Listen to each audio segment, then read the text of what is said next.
What's going on, everybody? Drake here with another video. Today I'm going to be doing a lowering spring install on my 2016 Mustang. This is going to be the same for 2015 through 2021 Mustangs. It's the same chassis, S550. Today I'm doing my BMR springs. So I've got my BMR rear drag springs, and then these are BMR fronts, but these are probably just the sports. They're not drags for sure, so pretty sure they're just sports or whatever they want to call it. But it's going to be the same. Doesn't matter what spring. Doesn't matter if it's a GT, V6, or EcoBoost S550. It's going to be the same across the whole board. Everything's going to be the same chassis. So they have the same differential, axles, etc. So we're going to get started by doing the rear first because it's the hardest part. After the rear, we'll obviously hop on the front. It's the easier part, end it off easy.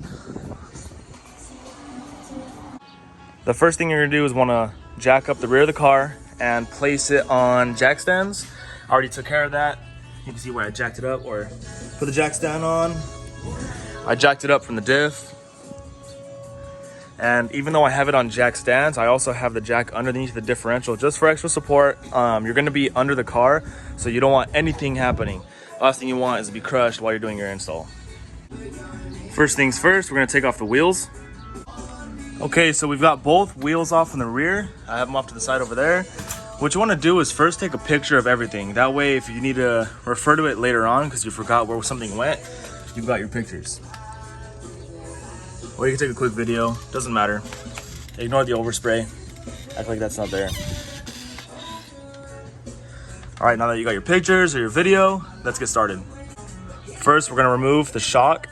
You don't have to do it, but it makes it easier. It gets it out of the way. You have a little bit more room to play with, so let's get the shock out.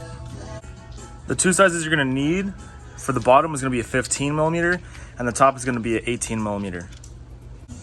Now with our shock out, I always put the hardware back where it goes, just so I never have to forget. I've got the two bottom bolts back in the shock, two top bolts back into the chassis. Now we're gonna take off our sway bar. You also don't have to take off your sway bar, but it's super easy and it's gonna make your life a lot easier. Obviously it has to come out this way. You don't have to squeeze it out through here. You just take it right out of the back. Tools you're gonna need is gonna be a, what is this? A 13 millimeter for the bushing part. Then you're gonna need an 18 millimeter wrench for here. And you're gonna need a 6 millimeter Allen. Your 6 millimeter Allen is gonna go inside right here. And then your 18 millimeter wrench is gonna go on the outside onto this nut. What you're gonna do is you're gonna tighten the Allen in. You're gonna tighten it in, and this bolt is gonna go back. The nut is gonna go back off of it, and then it'll push through. I forgot to add, you're gonna need a 10 millimeter also to take off the line bracket off of the sway bar, both sides, 10 millimeter. All right, now with our sway bar taken out, we're gonna take out these brackets that mount to the chassis and the subframe.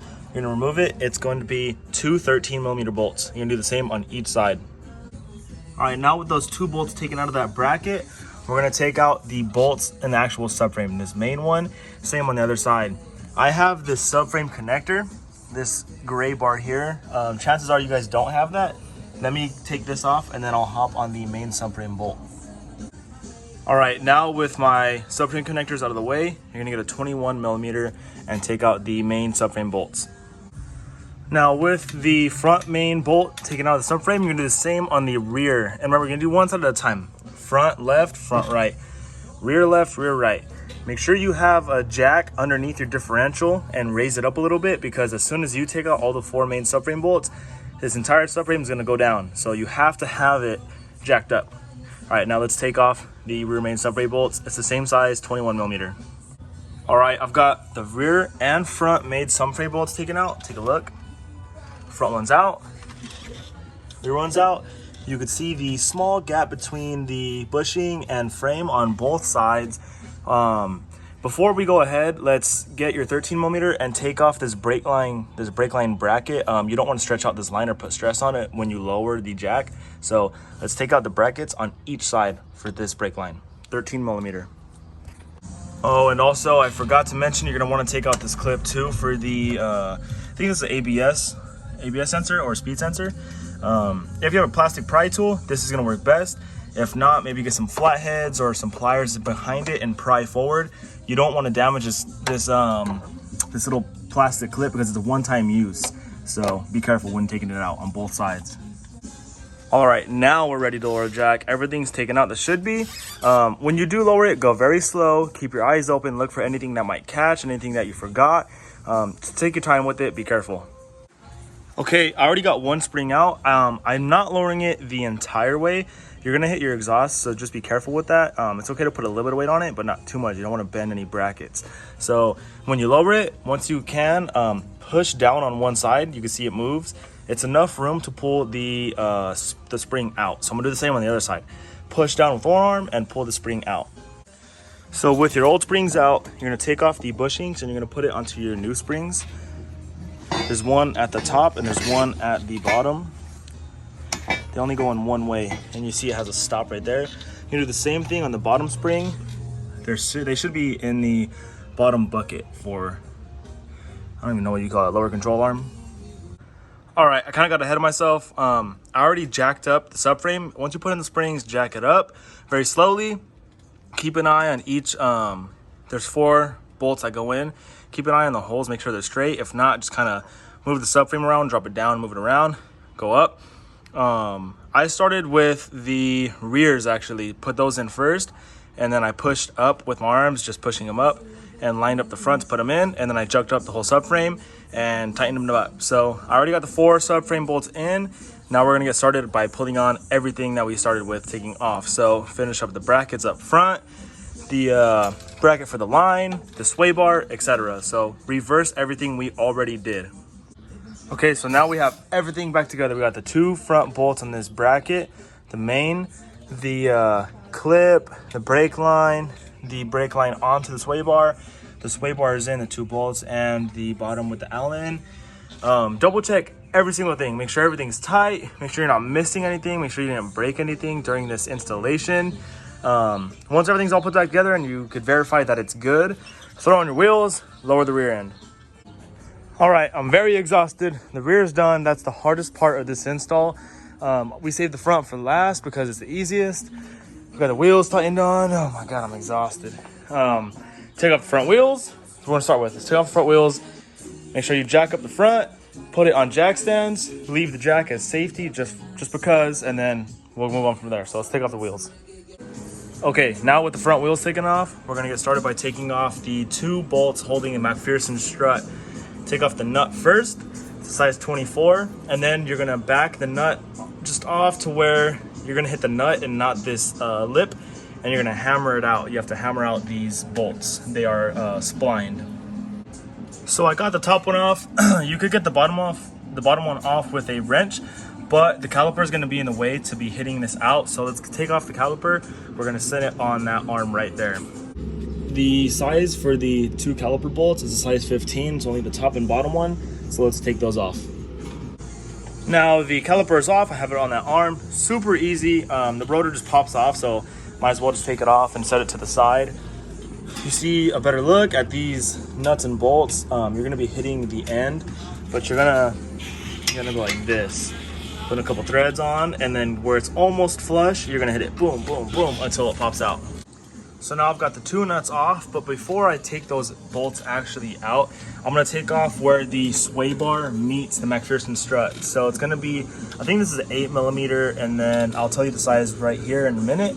But also don't forget, you're gonna wanna take off this cord here, this cable. It's an ABS sensor, I think. You're gonna take it off, that way it doesn't get snagged when you pull it out.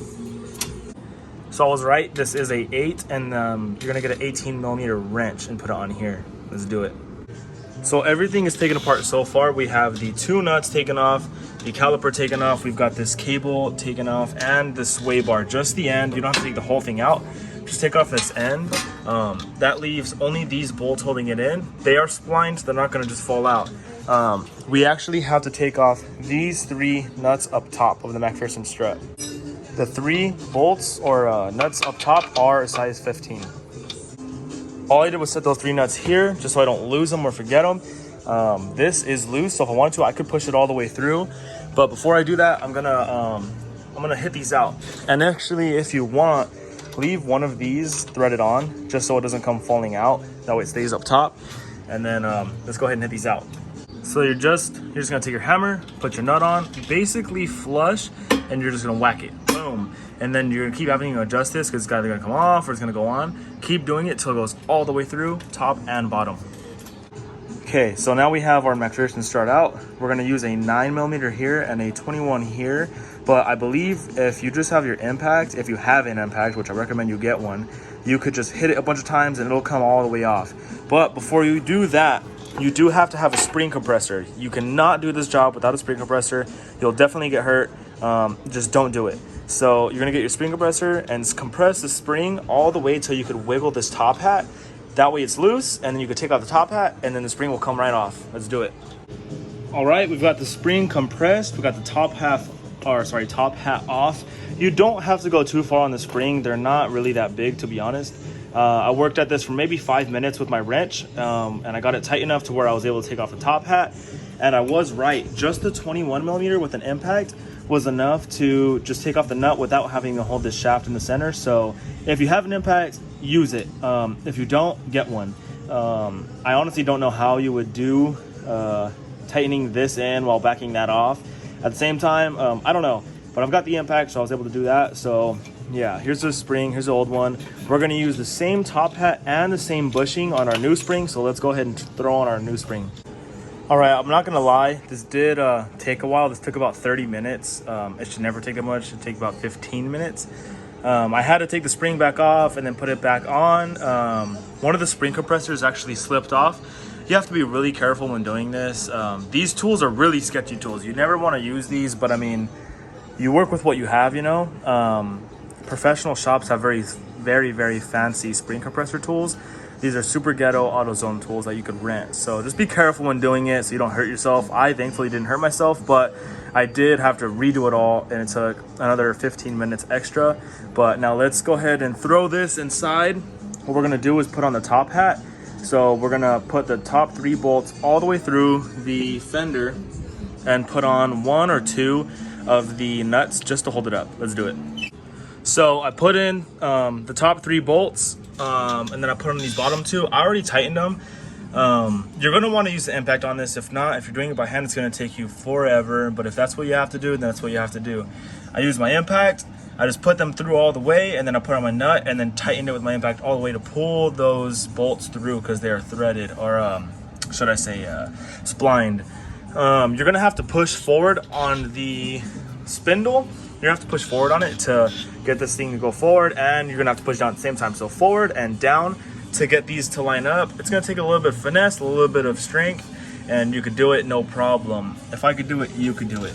So now that we have this in and the top in, let's go ahead and put back everything else. We're gonna start with this, and then we're gonna do the cable and then the rotor, and we'll do the exact same thing on the other side of the car. Let's go. Okay, wheels are on, everything's done. Let's go test drive it, make sure everything's okay.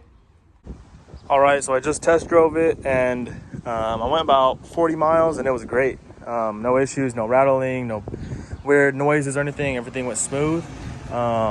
This is how it looks right now. The springs do settle. They'll settle another maybe 1/3 of an inch, 1/2 an inch. So I still got rid of the gap the way it is, but they'll still settle. So that's pretty much it. Pretty good install, pretty easy install, just really time consuming, and you need all the right tools. So that's gonna conclude the video. I hope you guys enjoyed it. Like it, subscribe. I'm gonna post more stuff. I'm gonna be doing my transmission soon. It's getting looked at right now to make sure everything's fine. So if the transmission checks out, I'll be doing it in probably 2 or 3 weeks. I also have my motor mounts and motor mount brackets, my long tube headers. I'm tuning it in a week or 2, so stay tuned. I'll get you guys more videos, and yeah, subscribe if you want to see more. So peace out.